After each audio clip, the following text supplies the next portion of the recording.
Shalom, selamat pagi saudara-saudara yang dikasihi Tuhan Yesus Kristus. Selamat berjumpa kembali dalam renungan pada pagi hari ini. Saya mengucapkan salam sejahtera buat saudara semua dimanapun saudara berada. Damai dan sukacita oleh Roh Kudus melimpah senantiasa dalam hati dan kehidupan saudara semua.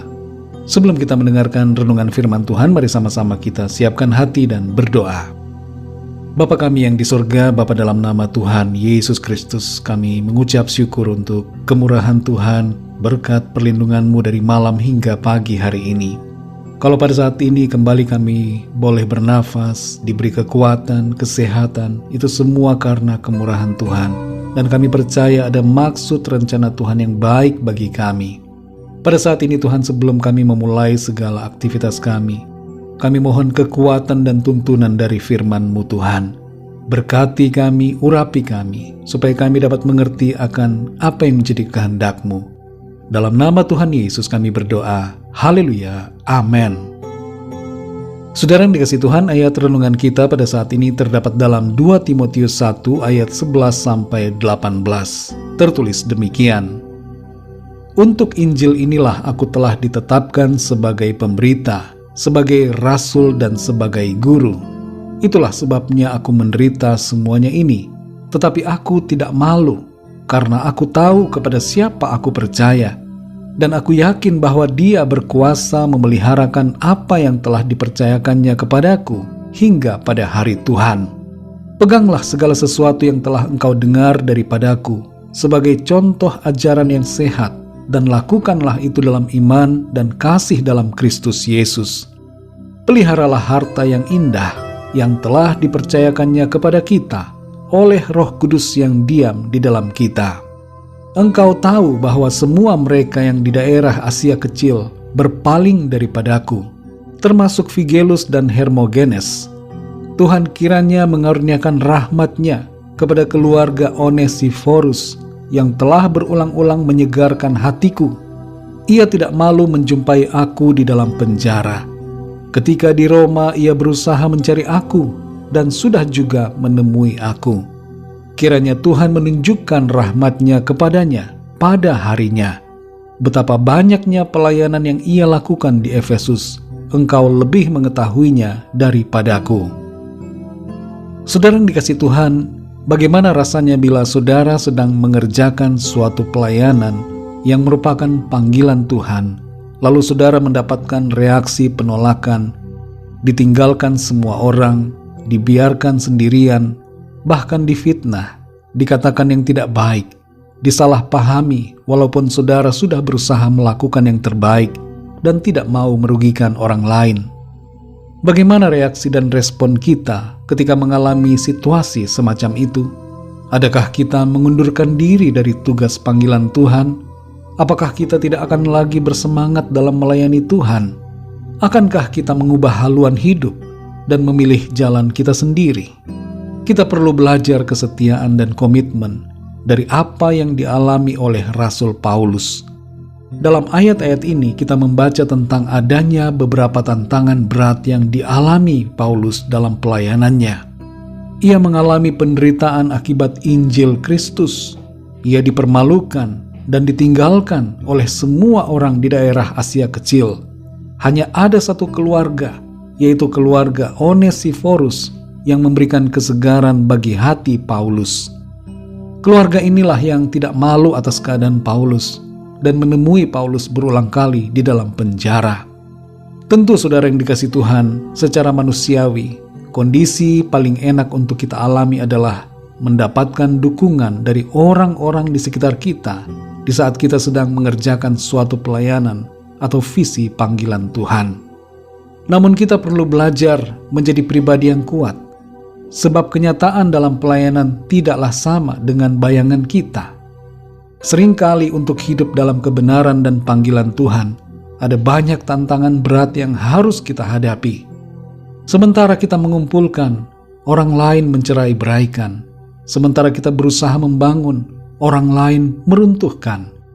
Hal-hal itu saudara tidak jarang membuat kita bisa menjadi lemah dan kecewa.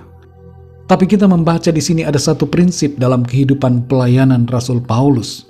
Di ayat yang ke-12 tertulis, "Tetapi aku tidak malu, karena aku tahu kepada siapa aku percaya, dan aku yakin bahwa Dia berkuasa memeliharakan apa yang telah dipercayakannya kepadaku hingga pada hari Tuhan. Inilah saudara, prinsip yang menjadi kekuatan kita. Kita tahu kepada siapa kita percaya, dan kita yakin bahwa Tuhan berkuasa memeliharakan apa yang telah Ia percayakan kepada kita, sampai pada hari di mana kita kembali kepada Tuhan dalam kekekalan.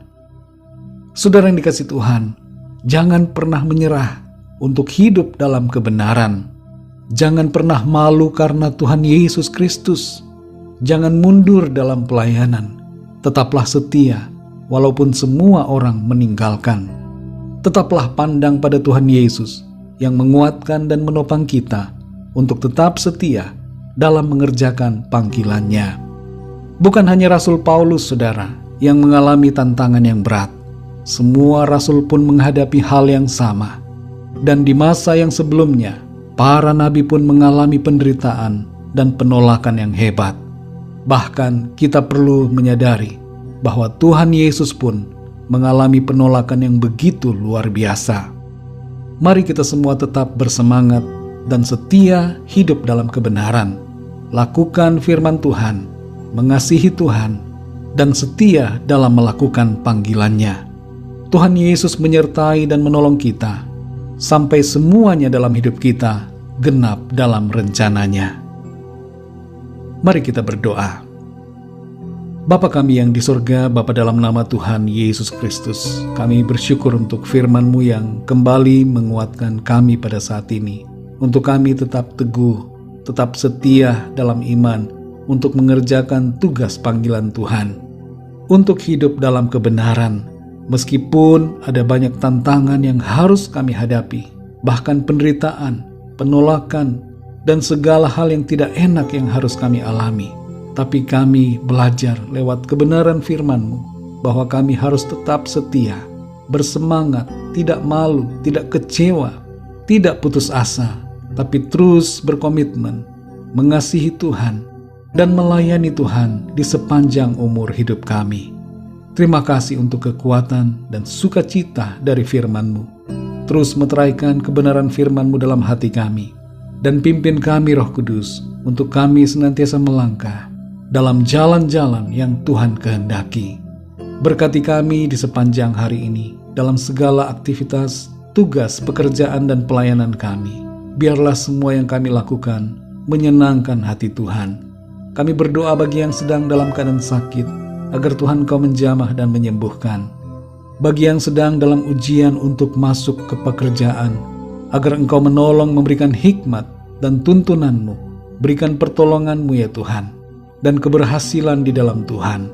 Kami berdoa bagi yang sedang dalam masalah persoalan, agar Tuhan memberikan jalan keluar, pertolongan-Mu yang ajaib bagi setiap mereka.